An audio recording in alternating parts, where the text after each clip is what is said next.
bite inshuti zanjye, ndakeka tutaherukanaga. Uyu munsi ngomba ngiye kukwereka akantu kajyanye noneho na WhatsApp.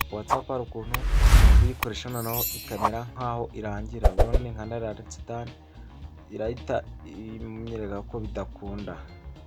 Noneho tugiye kuyikora noneho ikunde nta yindi ntaza dushyizemo, nta yindi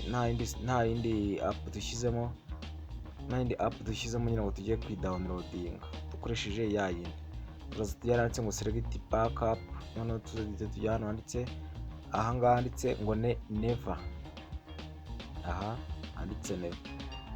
Turangiza ariho dukanda, noneho tukirangiza kuhakanda dukanda done.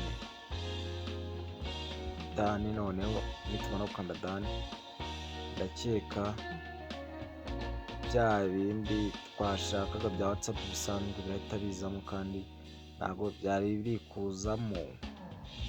Icyo nkubwiye ni ugukora subscribe, inshuti zanjye munshyigikire, murakoze.